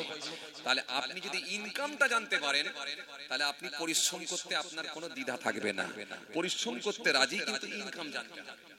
এখন যারা রোজা রেখেছেন এরা তো ইনকাম জানতে পারে না, কথা বলে না। আবার যারা রোজা রাখে না তারা বললো হুজুর ওই তো শুনে নিলাম গায়ের মক্কা, শুনতে গায়ের মক্কা, তার মানে না রাখলেও ক্ষতি ছিল না, তার মানে ওরা রেখেছে মানে লসে রান করছে, আর আমরাই গেনা সারাদিন ধরে খেয়েছি, একদম উড়িয়েছি, পুরো সুস্থ শরীর, পুরো চাঙ্গা হয়ে আছি। আরে কটা যে পান খেলাম, গুটকা খেলাম, কোনো হিসাব আছে? আরে কথা বলে না। আর যারা রোজা রেখেছে তারা বলছে লসে রান করছে। সমস্যা খুব। এখন আপনি ক টাকা পাবেন, আপনার পারিশ্রমিকটা কি পাচ্ছেন সেটা একটু জেনে নেওয়া দরকার। হে তরুণিয়া নওজওয়ান জামাকেরা, হে আমার মুরব্বিয়ানেরা, বাবারা শুনে রেখে দিয়ে এই জন্য আমার নবী সুন্দর করে জানিয়েছেন, হাদিস পাকের মধ্যে পাওয়া যায়, সহিহ মুসলিম শরীফের মধ্যে এসেছে 2636 নম্বর একটা হাদিস, হযরতে কাতাদা রাদিয়াল্লাহু তাআলা আনহু থেকে বর্ণিত হাদিস। আল্লাহ নবী বলেন, সিয়ামু ইয়াউমিল আশুরা হাতাসিবু আলাল্লাহি আইয়ুকাফিরা সানাতাল্লাতী ক্বাবলাহা। আল্লাহ নবী সুন্দর করে বললেন, যদি কোনো ব্যক্তি আশুরার দিনে রোজা রাখে, আমি রাসূলুল্লাহ আশা করছি আশুরা রোজা রাখলে পূর্বের 1 বছরের গুনাহগুলোকে আল্লাহ মাফ করে দেবেন। এত আস্তে সুবহানাল্লাহ বলবেন, জোরে হবে না? যদি আপনি মনে করেন আমার গুনাহ মাফের দরকার আছে তাহলে আপনি রোজা রাখতে পারেন। যদি মনে করেন আমার দরকার নাই, আমার তো গুনাহ নাই, আর মাপের কি প্রয়োজন আছে, তাহলে ছাড়তে পারেন। আমার কথা মনে রেগে যাবে নাকি কি জানি রে ভাই, কি বিপদে পড়েছি। কি গো বাবাজি কথা বলছেন না কেন, রাগ টাগ হয়ে যাচ্ছে নাকি? যদি মনে করেন আমার গুনাহ মাপের দরকার আছে তাহলে আপনি রোজা রাখতে পারেন। 1 দিন 2 দিন 3 দিন না, এই আশুরা রোজা রাখলে নবীর কথা মিথ্যা হবার কোনো সুযোগ নাই। রাসূলুল্লাহ বললেন, আশুরা রোজা রাখলে আমি আশা করছি পূর্বের 1 বছরের গুনাহগুলোকে আল্লাহ মাফ করে দেবে। তাহলে আশুরা রোজা রাখবেন, পূর্বের 1 বছরের 365 দিনের গুনাহগুলোকে আল্লাহ ইচ্ছা করলে মাফ করে দেবে। তার মানে বিপুল পরিমাণ সওয়াবের আপনি হকদার হবেন যদি আশুরা রোজা রাখেন। সুন্নতে গায়ের মুআক্কাদা বলে ছেড়ে দেব না, আশুরা রোজা আমরা রাখবো। আশুরা রোজা যদি রাখতে পারি অনেক সওয়াবের হকদার হব ইনশাআল্লাহ।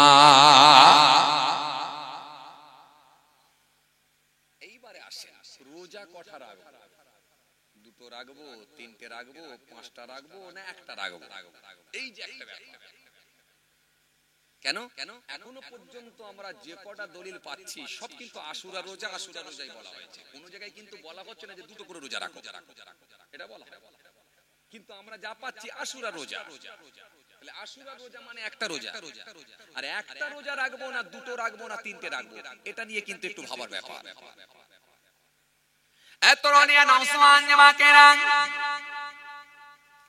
হে আমার মুরব্বিয়ানেরা, বাবারা শুনে রেখে দিয়ে কিতাবের মধ্যে পাওয়া যায় সমস্ত নবী আম্বিয়া সালাম আসরা রোজা রেখেছিলেন। এমনকি রাসূল করিম সাল্লাল্লাহু আলাইহি ওয়াসাল্লাম তিনিও আসরা রোজা রেখেছিলেন, একটা করে রেখেছিলেন। কিন্তু কিতাবের মধ্যে পাওয়া যায় এই ওয়াজ আপনাদের জানা আছে, আল্লাহ নবী যখন মদিনায় গিয়েছিলেন, মদিনায় যাওয়ার পরে আমার রাসূলুল্লাহ দেখতে পেলেন মদিনার ইহুদিরা তারা রোজা রাখছে। আল্লাহ নবী জিজ্ঞাসা করলেন, হে মদিনার ইহুদিরা, তোমরা কেন রোজা রাখো? রোজা রাখার কারণটা একটু বলো। মদিনার ইহুদিরা সেই সময় বলেছিল, ইয়া রাসূলুল্লাহ, ইয়া হাবিবাল্লাহ, গজর বিয়াদবি নেবেন না গজর, আমরা রোজা রাখি এর পিছনে একটা কারণ আছে। কেননা হযরতে মূসা কালিমুল্লাহ আমার আল্লাহ পাক তিনাকে দরিয়া পার করিয়ে নিয়েছিলেন। যেদিনে মূসা নবী দরিয়া পার হয়ে গিয়েছিলেন, ফেরাউনের বাহিনী, ফেরাউনের টিম দরিয়ার পানিতে ডুবে মারা গিয়েছিল।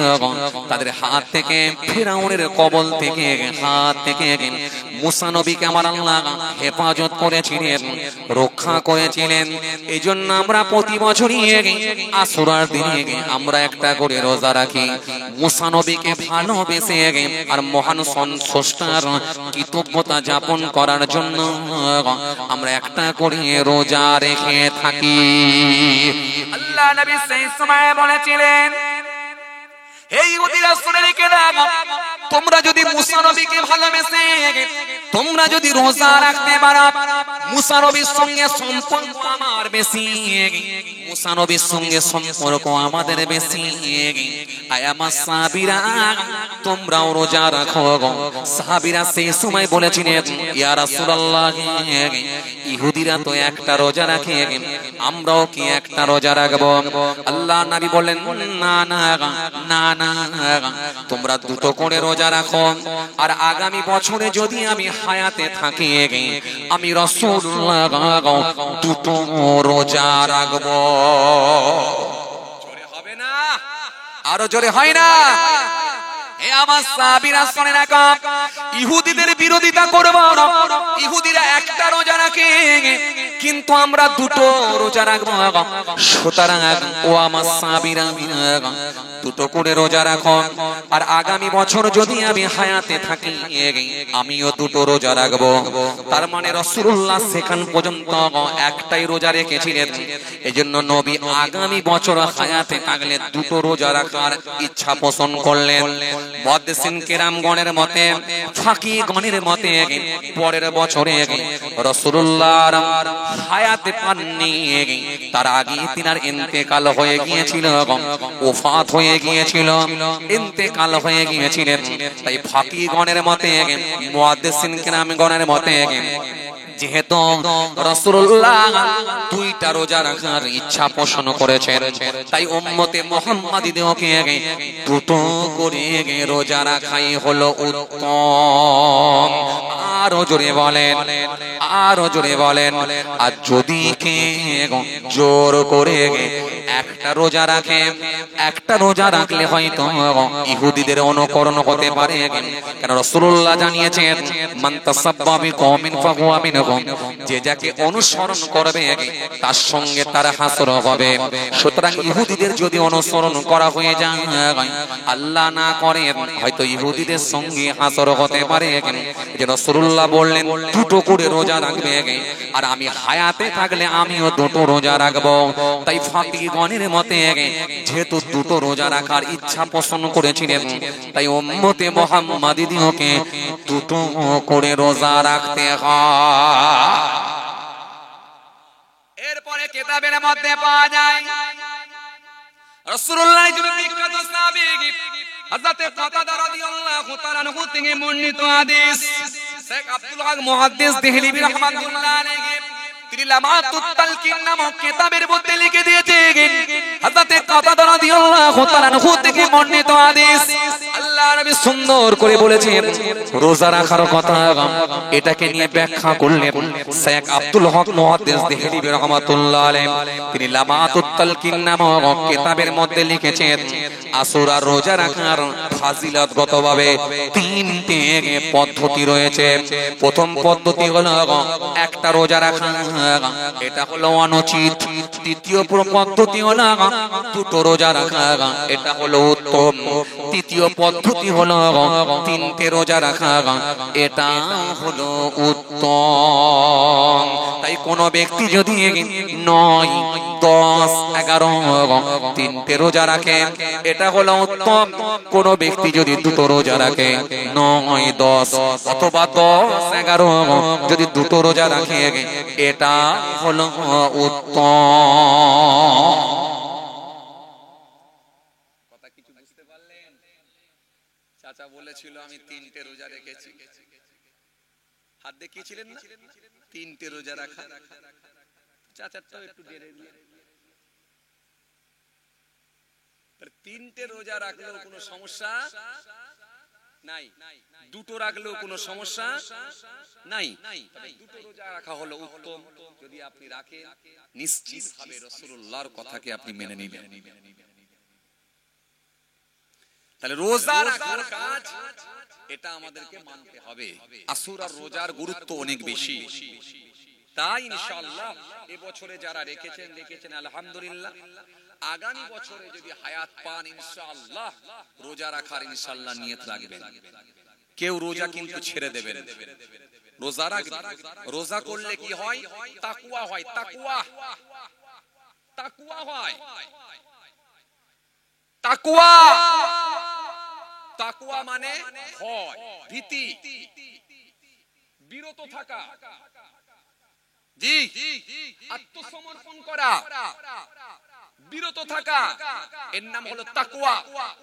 রোজা রাখলে অটোমেটিক্যালি আপনার ভেতরে আল্লাহর ভয় ভীতি ঢুকে যাবে, তাকওয়া হয়। এজন্য রোজা রাখবেন ইনশাআল্লাহ। বালেগা, সাবালক, সাবালিকা প্রত্যেকের জন্য রোজা মাস্ট। আপনারা রোজা রাখবেন ইনশাআল্লাহ। আর বেশি বেশি করে কোরআন তেলাওয়াত করবেন, মসজিদে গিয়ে একটু জিকির করবেন। মুহররম মাসে একটু ভালো মন্দ করে খাবেন। মুহররম মাস কিন্তু সুখের মাস নয়, মুহররম মাস কিন্তু দুঃখের মাস নয়।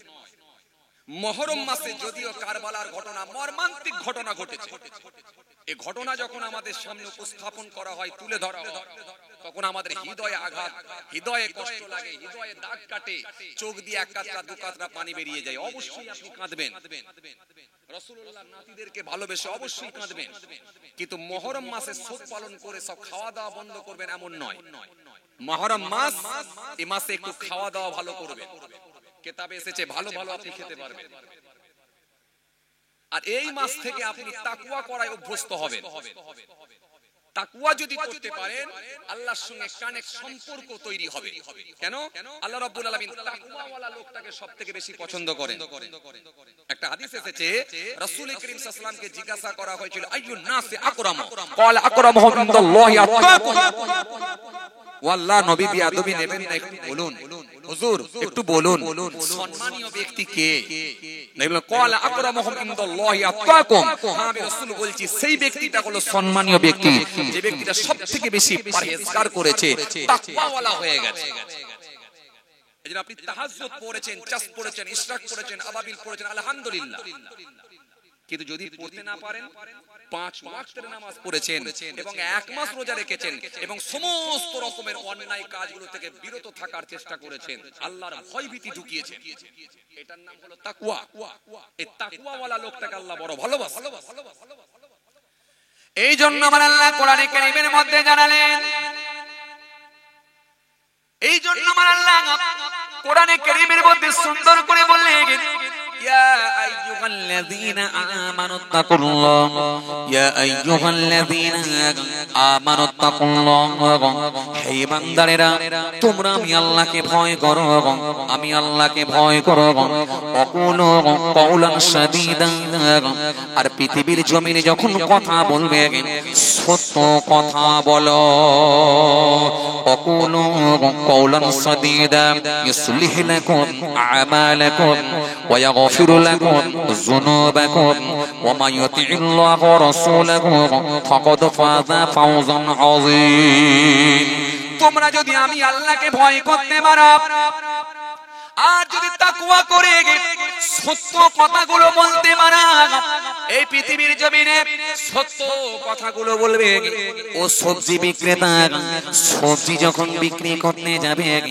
3 দিন আগেকার পটলগুলোকে নিয়ে আজকে যেন পানি ঝাপটা মেরে টাটকা বলে চালিয়ে দেবে না তোমাদের মুখ দিয়ে সত্য কথাটা বলবে এই পৃথিবীর জমিনে যখন জমির দালালি করতে যাবে 2,10,000 টাকা শতকে কিনে নিয়ে আর আল্লাহর কসম খেয়ে 2,40,000 করে কিনেছি বলে এই বলে মিথ্যার উপরে যেন চালিয়ে দেবে না সত্য কথাটা বলবে বিকাল বেলা গরম চপ আর সিঙ্গারা গুলো যেগুলো সন্ধ্যা রাতের দিকে বেঁচে গেছে ওই চপগুলোকে আবার পরদিনের তেলেতে ভেজে রানিং কাস্টমার মনে করে যেন ছেড়ে দেবে না সত্য কথাগুলো বলবে তাকওয়া করবে সত্য কথা বলবে যদি তোমরা দুটো কাজ করে দিতে পারো আকুলু কাওলান সাদীদা ইউসলিহ লাকুম আমালাকুম ওয়া ইয়াগফিরু লাকুম যুনুবাকুম যদি তোমরা দুটো কাজ করতে পারো আমি আল্লাহ তোমাদের কাজগুলোকে বিশুদ্ধ করে দেব আর তোমাদেরকে আমি আল্লাহ ক্ষমা করে দেব ওয়া মান ইউতি'ল্লাহ ওয়া রাসূলাহু ফাকাদ ফাযা ফাওজান আযীম আর যে ব্যক্তিটা আল্লাহ আল্লাহ রাসূলের পথকে অনুসরণ করবে অবশ্যই অবশ্যই সেই ব্যক্তিটা অবশ্যই সফলতা অর্জন করবে আর আমার কাছে যে ব্যক্তিটা সফল হবে 100% তার জন্য জান্নাত হবে তার জন্য আর কোনো টেনশন নাই ইন্নাল্লাযীনা আমানু ওয়া আমিলুস সলিহাত কানাত লাহুম জান্নাতুল ফিরদাউসি নুজুলা ইন্নাল্লাযীনা আমানু ওয়া আমিলুস সলিহাত লাহুম জান্নাতুন তাজরি মিন তাহতিহাল নাহর যালিকাল ফাওজুল কাবীর আল্লাহ কোরআনের মধ্যে একাধিক আয়াত দিয়ে জান্নাতের সুসংবাদ দিয়েছেন ওরে বান্দা তোমরা যদি তাকওয়া করে আমার কাছে প্রিয় হতে পারো আমি আল্লাহ কথা দিচ্ছি তোমাদেরকে জান্নাত দিয়ে দেব দুনিয়ার লোভে পড়ে দুনিয়ার মায়ায় পড়ে দুনিয়ার ভালোবাসায় পড়ে দুনিয়া যদি তোমাকে গ্রাস করে নেয় দুনিয়া যদি তোমাকে খেয়ে নেয় 100% তুমি আমার কাছে ধরা খাবে আর যে ব্যক্তিটা দুনিয়াকে বিসর্জন দিতে পেরেছে দুনিয়াকে যে ব্যক্তিটা ডিভোর্স দিতে পেরেছে সেই ব্যক্তিটা আমার কাছে প্রিয় হয়ে গেছে এইজন্য দুনিয়া কাউকে ছাড়বে না এই পৃথিবীটা এমন একটা জায়গা এই জায়গায় নিজেকে বিরত রাখা বাঁচিয়ে নেওয়া খুব কঠিন খুব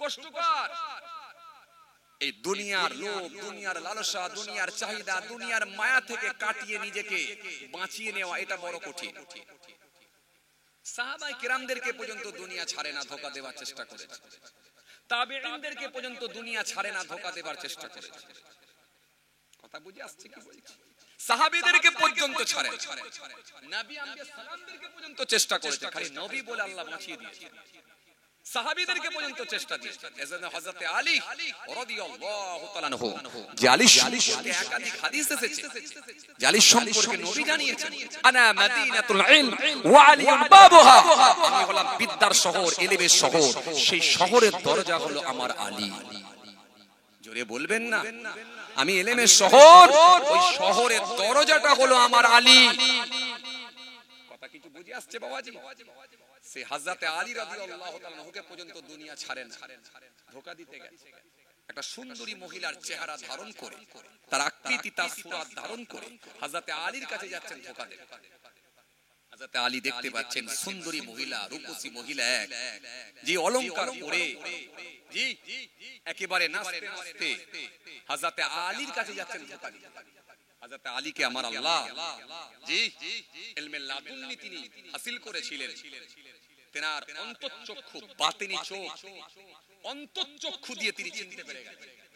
এজন্য ঈশ্বরচন্দ্র বিদ্যাসাগর বলেছিলেন, চোখ হলো তিনটা, একে চন্দ্র, দুয়ে পক্ষ, তিনে নেত্র। নেত্র মানে চোখ। আমরা চোখ দেখতে পাই কটা করে? আরে কথা বলে না, কটা করে? দুটো। আর একটা চোখ আছে, সেটা হলো ইন্টারনাল চোখ, এটা দেখা যায় না, এটা হলো বাতিনি চোখ, অন্তঃচক্ষু। এই অন্তঃচক্ষু যারা আল্লাহ ওয়ালা হয়ে গেছেন তাদের কি আল্লাহ ভালোবেসে দান করেছেন? জোরে বলবেন না। হাদিসে এসেছে, কিতাবের মধ্যে পাওয়া যায়, হযরত ওমর রাদিয়াল্লাহু তাআলা আনহু তিনি একদিন জুমার দিনে খুতবা দিচ্ছেন, মসজিদে খুতবা দিচ্ছেন। হযরত ওমর রাদিয়াল্লাহু তাআলা আনহু তিনি মসজিদে খুতবা দিচ্ছেন, জুমার নামাজ পড়াবেন, মসজিদে খুতবা দিচ্ছেন। খুতবা দিতে দিতে হঠাৎ করে চুপ করে গেলেন। চুপ করে গিয়ে একটু চোখটা বন্ধ করলেন, করে বললেন, বাবারা তৈরি হও, পাহাড়ের গায়ে একদল শত্রু লুকিয়ে আছে তোমাদেরকে আক্রমণ করার জন্য। পরে দেখা যাচ্ছে মসজিদের নামাজ শেষ করে যখন তারা বেরিয়ে গেল, পরে জানতে পারলো হ্যাঁ পাহাড়ের গায়ে একদল শত্রু লুকিয়ে আছে। হযরতে ওমর রাদিয়াল্লাহু তাআলা আনহু এবং মদিনার মানুষদেরকে আক্রমণ করার জন্য তারা রেডি হয়ে গেছে। হযরতে ওমরকে আমার আল্লাহ জানিয়ে দিয়েছিলেন, শত শত মাইল দূর থেকে জেনে গিয়েছিলেন। জোরে বলতে পারেন না? এটা হলো বাতিনি চোখ, এটা হলো অন্তঃচক্ষু। হযরত আলী রাদিয়াল্লাহু তাআলা আনহুকে আল্লাহ দিয়েছিলেন, যখন তিনি অন্তঃচক্ষুতে একবার তাকাতেন সাতটা আসমান পর্যন্ত দেখতে পেতেন। জোরে বলবেন না। হযরত আলী সাতটা আসমান পর্যন্ত দেখতে পেতেন। হযরত আলীকে ধোঁকা দেওয়ার জন্য যাচ্ছে কে দুনিয়া। হযরত আলী সেই সময় দেখতে পেয়ে গেলেন একটা সুন্দরী মহিলা আমার দিকে আগিয়ে আসছে। হযরত আলী সেই সময় অন্তঃচক্ষু দিয়ে তাকিয়ে বললেন, এই দুনিয়া আমার থেকে সাইড হয়ে যা, বেরিয়ে যা। সুন্দরী মহিলা কোনো কথা না শুনে ওই দুনিয়া সুন্দরী মহিলার আকৃতি ধারণ করে হযরত আলী যে রুমে আছেন সেই রুমে কামরায় ঢুকে গেলেন। ঢুকে গিয়ে বলে, হুজুর এখানে তো আর কেউ নাই, দুটো কথা আমার সঙ্গে বলুন না। হযরত আলী বেজার হয়ে গেলেন, রাগান্বিত হলেন, রেগে গিয়ে বললেন, যদি আমার সামনে থেকে না বেরোস লাথি মেরে তোকে বার করব। বলার সঙ্গে সঙ্গে দুনিয়া অর্থাৎ ওই সুন্দরী মহিলাটি ঘর থেকে বেরিয়ে যাচ্ছে। হযরত আলী যখন দেখছেন ঘর থেকে বেরিয়ে যাচ্ছেন, দূরে গিয়ে হযরত আলীর দিকে তাকাচ্ছেন।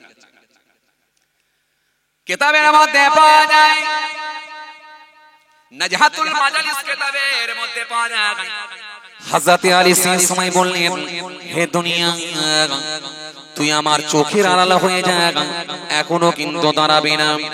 তুই ঘরের বাইরে গেছিস কিন্তু আমার সঙ্গে থেকে বেরিয়ে যা, যদি না যাস তোর ব্যবস্থা আমি নেব। দুনিয়া সেই সময় বলেছিল, ও হযরত আলী শুধু আল্লাহ আপনাকে আধ্যাত্মিক লাইনের মানুষ করেছেন বলে, বাতিনি চোখ আছে বলে, অন্তঃচক্ষু দিয়ে আপনি আমাকে চিনে নিয়েছেন। যদি আপনি আমার সঙ্গে একবার কথা বলতেন আমি মুহূর্তের মধ্যে আপনাকে গ্রাস করতাম, খেয়ে নিতাম। কেন এই পৃথিবীর জমিনে বড় বড় আল্লাহ ওয়ালা লোকগুলোকে আমি গিলে নিয়ে খেয়ে নিয়ে পথভ্রষ্ট করে গোমরা করে জাহান্নামে বানাই পাঠিয়ে দিয়ে, কারণ আমি দুনিয়া গোলাম মানুষকে জাহান্নামে পাঠিয়ে দেব। কেন আমার মধ্যে আছে লোভ, আমার মধ্যে আছে লালসা, আমার মধ্যে আছে চাহিদা। এজন্য জাহান্নাম আল্লাহ বানিয়েছেন লোভ দিয়ে, লালসা দিয়ে, চাহিদা দিয়ে, ক্রোধ দিয়ে, রাগ দিয়ে, গুসা দিয়ে। আর জান্নাত আল্লাহ বানিয়েছেন আনন্দ দিয়ে, খুশি দিয়ে, নরম দিয়ে, ভালোবাসা দিয়ে আল্লাহ জান্নাত বানিয়ে নিয়েছে। এজন্য জান্নাতে যারা যাবে কিতাবের মধ্যে পাওয়া যায়, আমার নবী তিনি মসজিদুন নববীতে একবার বসে আছেন, নামাজ শেষ করে সাহাবায়ে কিরামদেরকে নিয়ে বসে আছেন। হঠাৎ করে রাসূলুল্লাহ সাহাবীদের সঙ্গে কথোপকথন করছেন, কথা বলছেন।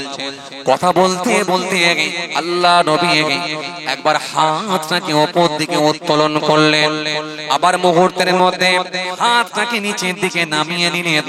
সাহাবায়ে কিরামে হতভম্ব হয়ে গেলেন, অবাক হয়ে গেলেন। অবাক হয়ে গিয়ে বললেন, ইয়া রাসূলুল্লাহ, এমনটা কেন হলো? আপনি হাত লম্বা করে উপর দিকে উত্তোলন করেছিলেন, একটু মুচকি মুচকি হেসেছিলেন, মুহূর্তের মধ্যে হাতটাকে নামিয়ে দিলেন, ছোট করে দিলেন, আপনার মুখটা ফেসটা পাল্টে গেল, এমনটা কেমন কেন হলো? আল্লাহ নবী সেই সময় বললেন, ওয়া মাসাবিরা সানা, আমি যখন হাত লম্বা করেছিলাম আল্লাহর জান্নাতটা আমি দেখতে পেয়ে গিয়েছিলাম। জান্নাতের ভেতরে আমার আল্লাহ পাক কত রকমের খাবার রেডি করেছেন, তার ভেতরে আঙ্গুর ফলকে আমি দেখলাম। আঙ্গুরের ফলগুলো দেখে আমার জান ঠান্ডা হয়ে গিয়েছিল। আঙ্গুরের গাছটা এত নিচের দিকে নেমে গেছে, আর এত বড় বড় ফল আঙ্গুর, ওই আঙ্গুরটাকে পারার জন্য আমি হাতটাকে একটু উত্তোলন করেছিলাম।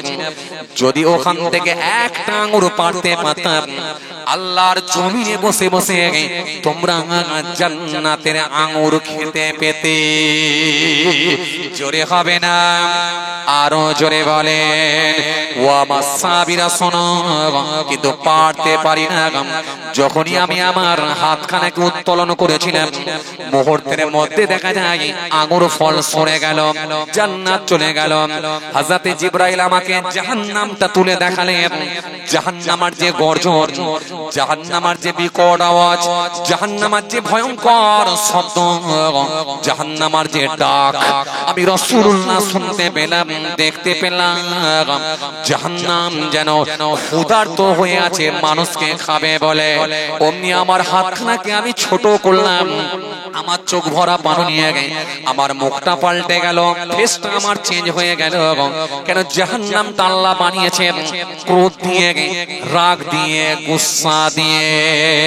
এজন্য জান্নাত আল্লাহ বানাবেন, জান্নাত আল্লাহ বানিয়েছেন নরম দিয়ে, আরাম দিয়ে, খুশি দিয়ে জান্নাত বানিয়েছেন। এই জান্নাতে আল্লাহ দেবেন কাদেরকে? ইন্নাল্লাযীনা আমানু ওয়া আমিলুস সলিহাত কানাত লাহুম জান্নাতুল ফিরদাউসি নুজুলা। ওই ব্যক্তিগুলোকে আল্লাহ জান্নাত দেবেন যাদের ভেতরে দুটো কাজ থাকবে।